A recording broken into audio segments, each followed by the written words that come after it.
Hello friends. आज हम class 12 के इंग्लिश बुक फ्लेमिंगो का सेकंड चैप्टर लॉस्ट स्प्रिंग, जिसके राइटर हैं एनिस जंग, इसका क्वेश्चन आंसर सॉल्व करने वाले हैं। तो चलिए शुरू करते हैं। What could be some of the reasons for the migration of people from villages to cities. गांव के लोग सिटीज में माइग्रेशन करते हैं, उसका क्या कारण है? Answer: there are many factors that cause migration of people from villages to cities. Some villagers voluntarily move to the cities in search for jobs and better civic and health facilities etc.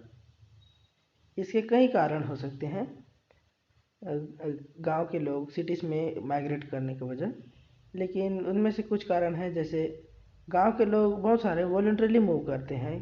क्यों move करते हैं? उन्हें कुछ better job मिले और health condition सही रहे और उसका फैसिलिटी जो गांव में नहीं मिलता है वो शहरों में मिलता है, इसलिए लोग माइग्रेट करते हैं। Others are forced to migrate when natural disasters like flood, storm, drought, famine etc. destroy their houses and properties. और इसके अलावा यानी कि जो फैसिलिटीज़ गांव में नहीं मिलता है जो शहरों में मिलता है, इसलिए माइग्रेट करते हैं। और उसके अलावा दूसरा कारण ये है, कुछ लोग इसलिए भी मूव करते हैं क्योंकि जो नेचुरल डिजास्टर्स हैं यानी कि प्राकृतिक आपदाएं हैं, उनके जो रहने का खाने का सबको डिस्ट्रॉय कर देता है। जैसे सब नेचुरल डिजास्टर्स यानी कि प्राकृतिक आपदाएं में से जैसे फ्लड हो गया, जिसे बाढ़ कहते हैं, स्टॉर्म हो गया, सूखा हो गया, बहुत सारी बीमारी हो गया, ये सब जो है उनके घर को उजाड़ देता है, तो लोगों को मजबूरन गांव छोड़ के शहरों में शिफ्ट होना पड़ता है। History has records of large scale migrations caused by war. आपको पता ही होगा, इतिहास तो आप पढ़े होंगे, इतिहास में कई सारे ऐसे रीजंस मिलते हैं। इतिहास में तो बता ही गया होता है, उसमें कोई लड़ाई भी होता है, लड़ाई की वजह से भी कुछ लोग सिटीज़ में माइग्रेट करते हैं। Also, many villagers who are better off than others manage to send their children to study in the cities. इसके अलावा बहुत सारे इकोनॉमिकली बहुत अच्छे होते हैं, उन लोग को क्या होता है, गांव में जो उन्हें फैसिलिटीज़ मिलता है स्टडी के लिए, उससे वो सेटिस्फेक्शन नहीं रहता है उनको, क्योंकि उनके पास पैसा होता है तो वे लोग सिटीज़ में उन्हें उनके बच्चे को पढ़ाने के चक्कर में, या फिर यूँ कहें कि गांव में जो पढ़ाई होती है उससे अच्छी पढ़ाई सिटीज़ में होता है, यह सोच के बहुत सारे लोग अपने बच्चे को पढ़ाने के सोच में और अच्छे एजुकेशन देने के चक्कर में सिटीज़ में मूव करते हैं। In the lesson Lost Spring, Sahib and his family migrates to Simapuri from Dhaka after their houses were destroyed in the storms. अगर बात किया जाए इस चैप्टर यानी लेसन लॉस्ट स्प्रिंग का, तो साहेब और उसका फैमिली सीमापुरी माइग्रेट करता है। कहाँ से? ढाका से। वो क्यों माइग्रेट करता है? क्योंकि उनका जो पूरा घर है, उसका उनका जितना प्रॉपर्टी है, उनका जो भी संपत्ति उनके गांव में ढाका में जो था, वो सब उस आंधी आके उड़ा ले गया, पूरा बर्बाद कर दिया, जिसके वजह से उन्हें सीमापुरी में शिफ्ट होना पड़ा। Question 2, would you agree that promises made to poor children are rarely kept? Why do you think this happens in the incidents narrated in the text? क्या आप इस बात से सहमत हैं कि जो भी गरीब बच्चे होते हैं उनसे जो भी प्रॉमिस किया जाता है, हाँ, बहुत ही कम ऐसा होता है कि उनका जो प्रॉमिस किया जाता है उनका प्रॉमिस पूरा होता है। ऐसा बहुत ही कम केस होता है। क्यों होता है? इस स्टोरी के थ्रू बताइए। तो आंसर होगा, क्या इस बात से आप सहमत हैं? तो यस। और आगे, और इसका आंसर होगा yes. The promises made to poor children are rarely kept. ये इसका आंसर है, क्या आप इस बात से सहमत हैं कि जो भी प्रॉमिस किया जाता है कि गरीब बच्चे होते हैं उनके साथ जो प्रॉमिस किया जाता है वो बहुत ही कम मामलों में पूरा होता है? तो आंसर है यस। उनका जो बात होता है, गरीब बच्चे का जो प्रॉमिस होता है उन्हें किया जाता है, बहुत ही कम मामलों में पूरा होता है। Often they are not taken seriously or have been made on the pretext of retaining a children's fancy for something. और उन बच्चों की बातों को कभी भी सीरियसली नहीं लिया जाता है। This keeps the children hoping for a better possibility till he or she realized the truth. और यह बात उन्हें एक आशा दिखाते रहती है। ये तब तक आशा दिखाती है जब तक कि उसके पीछे का उन्हें रियलिटी पता न चले। It is difficult for people to shatter the children's dreams, while it is also painful to see these children thrive off false hopes given to them.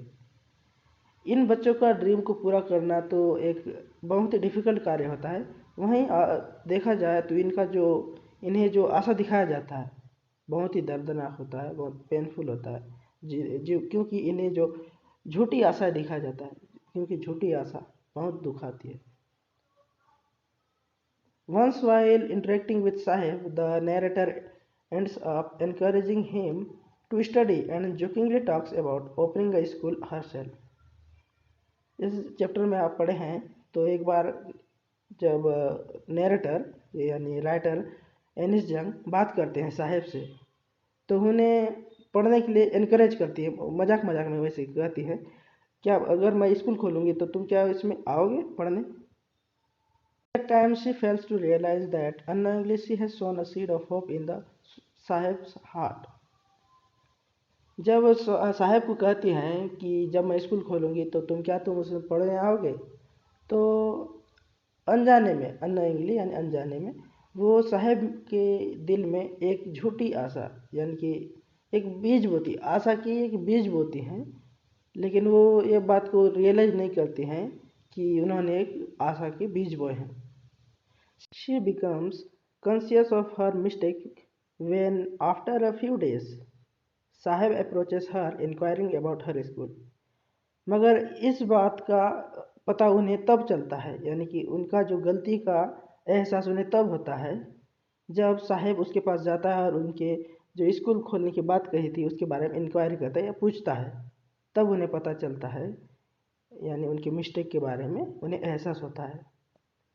Her hollow promise leaves her embarrassed, और उनका खुद का जो writer क्या यूँ कहें narrator, उनका जो होलो प्रोमिस होता है उन्हें खुद को एम्बेरेस करवा देती है क्योंकि साहेब को उन्होंने झूठा वादा किया था या यूँ क्योंकि उन्होंने उसे पूरा नहीं किया, इसलिए ये यूँ कहें कि ये झूठा वादा हो गया जिसकी वजह से उन्हें शर्मिंदगी झेलनी पड़ी। Third question, What forces conspire to keep the workers in the Bengal industry of Firozabad in poverty?